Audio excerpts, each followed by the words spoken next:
Hello, this is the team brief at the start of the new year. We're in February, and today I'm standing in our new special care baby unit. So I'll start with Alison, who's our head of midwifery. Do you want to tell us a little bit about what's been happening? Yes, well, this unit, special care baby unit, officially opened on December the 18th. It was very challenging for the girls when it was up on Drayton Ward with only 6 cots, so operationally very difficult. However, the girls are fantastic and have coped really well, and we moved down here, didn't we, at the beginning of the new year? Yeah, fantastic. So, Cheryl, you're the senior sister working down here. What kind of feedback have you had from some of the families, and what are you most proud of?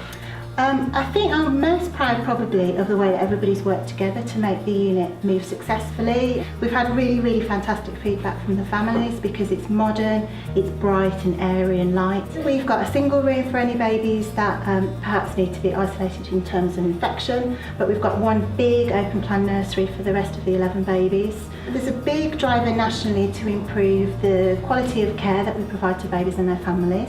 So we're going to be working on things like improving skin-to-skin contact for attachment and for breastfeeding, and actually heading for BLISS, family-friendly accreditation. So BLISS is the National Special Care Baby Charity. Great, thank you both.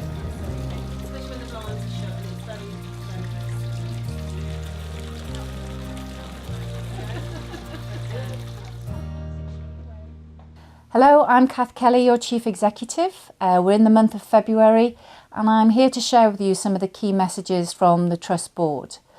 I'd firstly like to start with acknowledging all the great work that our staff are doing at the moment. We're still fighting our way through winter. We're seeing a high volume number of patients coming through the A&E department and the number of ambulances. And everybody's really working well in holding things together, working as a team, keeping the place safe, making sure that we're still maintaining our elective workflow as well as the emergency workflow. So thank you to everybody for that.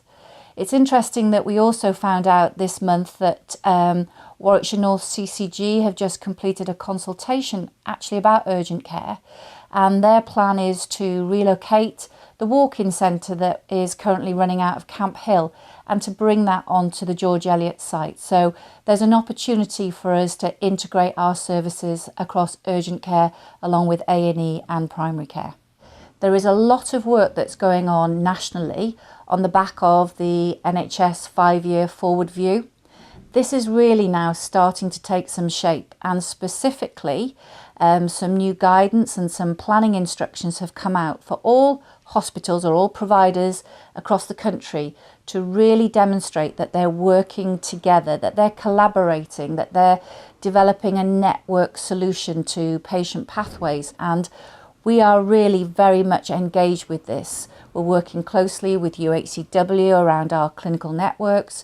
We're getting closer to our GP colleagues and our community colleagues to try and make care more integrated.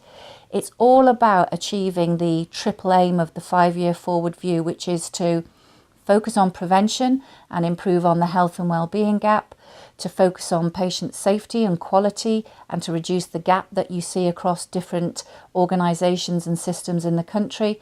And one of our biggest challenges that I've talked a lot about is with regard to finances.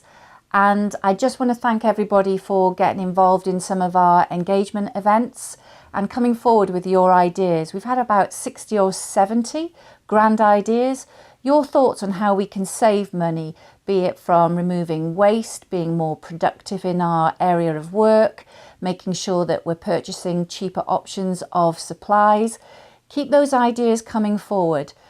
And most of all, can I ask that everybody is really working hard to get rotas under control, both with nurses and doctors, because this is our main driver of overspend. And you will have seen the controls that we've put in place for agency and nurses, and we're going to introduce new controls and new systems to ultimately make the place a lot safer, but we're making sure that we're efficiently using our staff.